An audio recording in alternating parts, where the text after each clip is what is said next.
Hola chicos, hola chicas, ¿cómo estáis? Iba a leerles una historia, pero como pueden ver, estoy sin voz, así que voy a dejar que el doctor Wayne Dyer les lea esta linda historia. Espero que les guste. There's a story many years ago of an elementary school teacher. Her name was Mrs. Thompson. As she stood in front of her fifth grade class on the very first day of school, she told the children a lie. Like most teachers, she looked at her students and said that she loved them all the same. But that was impossible because there in the front row, slumped in his seat, was a little boy named Teddy Stoddard. Mrs. Thompson had watched Teddy the year before and noticed that he didn't play well with the other children, that his clothes were messy, and that he constantly needed a bath. Teddy could be unpleasant. It got to the point where Mrs. Thompson would actually take delight in marking his papers with a broad red pen and making bold X's and then putting a big F at the top of his papers. At the school where Mrs. Thompson taught, she was required to review each child's past records, and she put Teddy's off until last. However, when she reviewed his file, she was in for a surprise. Teddy's first grade teacher wrote, "Teddy is a bright child with a ready laugh. He does his work neatly, and he has good manners. He's a joy to be around." His second grade teacher wrote, "Teddy's an excellent student, well liked by his classmates. But he's troubled because his mother has a terminal illness, and life at home must be a struggle." His third grade teacher wrote, "His mother's death has been hard on him. He tries to do his best, but his father doesn't show much interest, and his home life will soon affect him if steps aren't taken." Teddy's fourth grade teacher wrote, "Teddy's withdrawn and doesn't show up much interest in school. He doesn't have many friends, and sometimes he even sleeps in class." By now, Mrs. Thompson realized the problem, and she was ashamed of herself. She felt even worse when her students brought her Christmas presents wrapped in beautiful ribbons and bright paper, except for Teddy's. His present was clumsily wrapped in heavy brown paper that he got from the grocery bag. Mrs. Thompson took pains to open it in the middle of the other presents. Some of the children started to laugh when she found a rhinestone bracelet with some of the stones missing and a bottle that was 1/4 full of perfume.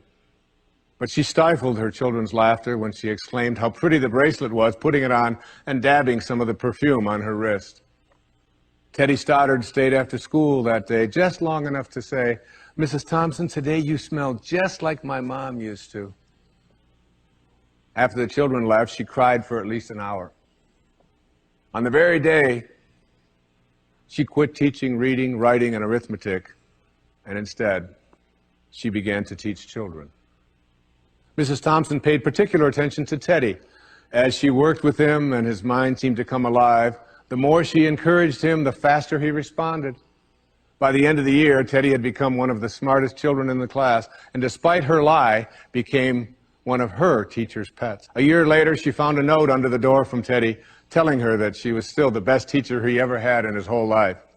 6 years went by before she got another note from Teddy.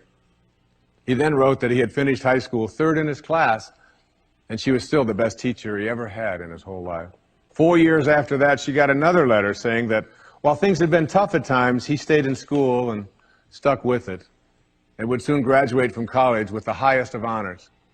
He assured Mrs. Thompson that she was still the very best and favorite teacher he ever had in his whole life. Then 4 more years passed, and yet another letter came. This time he explained that after he got his bachelor's degree, he decided to go a little further. The letter explained that she was still the best and favorite teacher he ever had, but now his name was a little longer. The letter was signed Theodore F. Stoddard, M.D. But the story doesn't end there. You see, there was yet another letter that spring.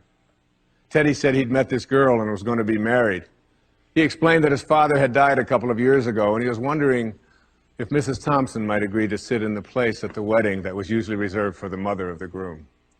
Of course, Mrs. Thompson did, and guess what? She wore that bracelet, the one with the several rhinestones missing. And she made sure she was wearing the perfume that Teddy remembered his mother wearing on their last Christmas together.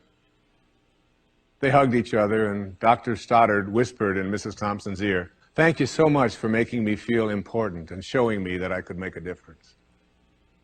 Mrs. Thompson came with tears in her eyes and whispered back, Teddy, you have it all wrong.